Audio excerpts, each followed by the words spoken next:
La dictature cubaine est passée en mode alerte et a commencé à préparer les familles à une possible invasion américaine, tandis que la Havane tente d'afficher du courage à l'extérieur et de cacher la panique à l'intérieur.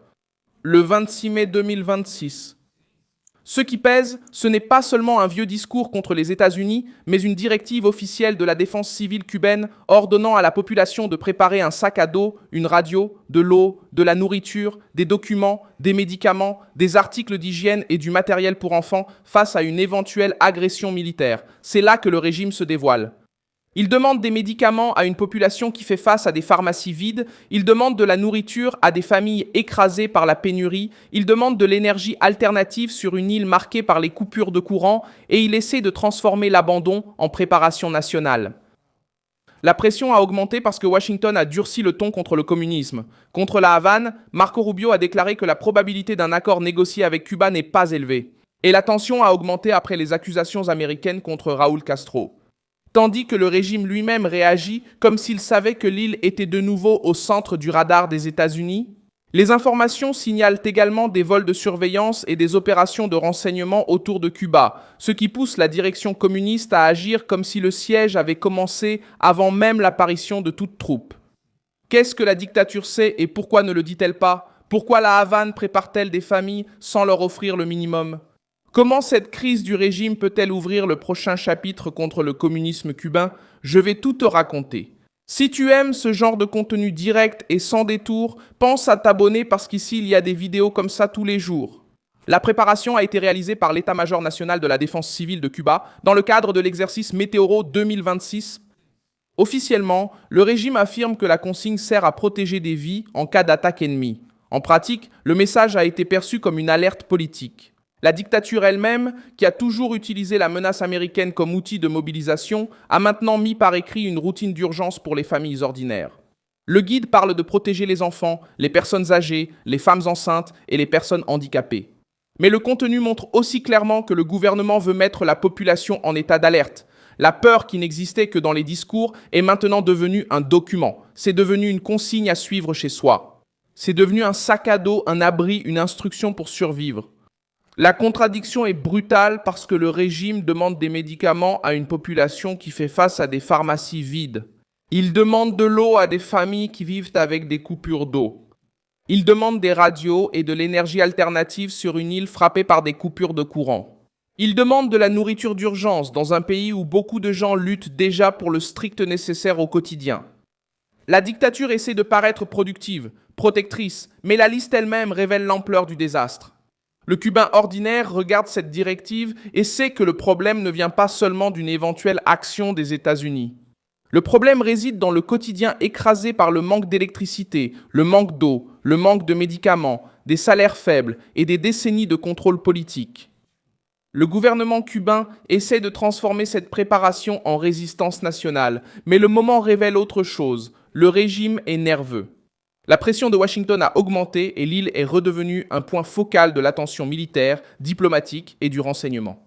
Le secrétaire d'État, Marco Rubio, a déclaré le 21 mai que la probabilité d'une solution négociée avec Cuba n'est pas élevée, bien que Washington préfère toujours une issue diplomatique.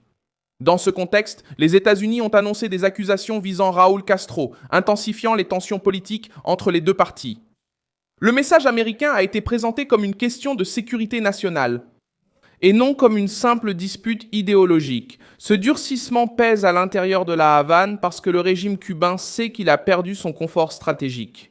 La pression vient de plusieurs fronts: enquête, sanctions, surveillance, tensions diplomatiques et une diaspora cubaine qui suit tout cela depuis Miami dans l'expectative. Pour la direction communiste, tout mouvement américain près de l'île devient un signe de danger. Pour une partie des Cubains qui y vivent, cela suscite des attentes. L'espoir que l'ancienne structure soit enfin touchée. Le détail qui dérange le plus le régime, c'est l'activité aérienne des États-Unis autour de Cuba. Selon l'analyse du Wall Street Journal, mentionnée dans les informations, des avions et des drones de surveillance auraient totalisé plus de 150 heures d'opération depuis le 4 février avec plus de 20 vols de renseignement près de l'île.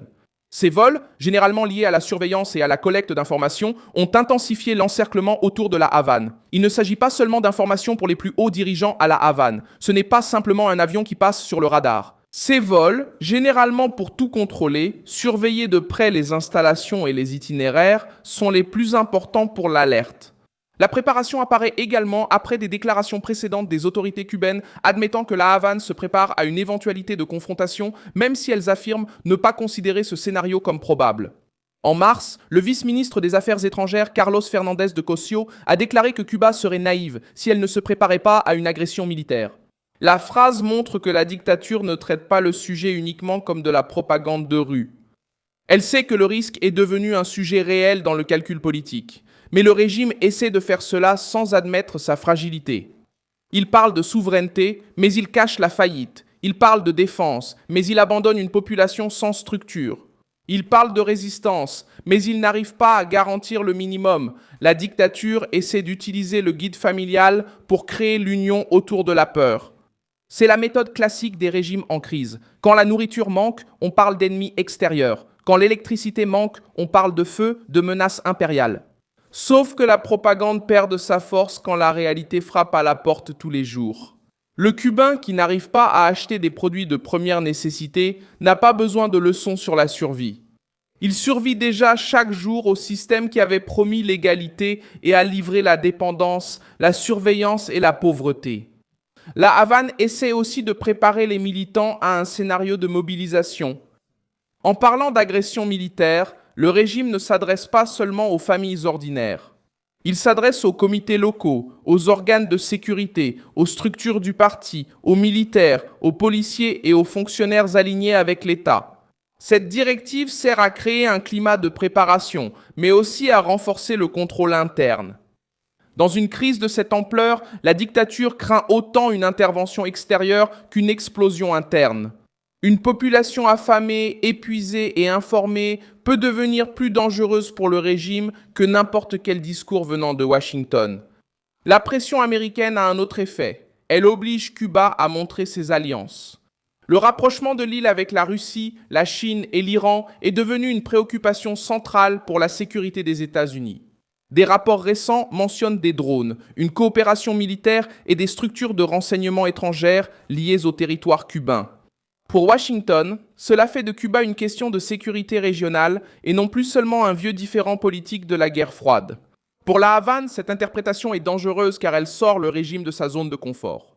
L'île cesse d'être vue uniquement comme une dictature appauvrie et redevient un point sensible dans les Caraïbes. La direction cubaine tente de répondre par des manifestations, discours et mobilisations publiques.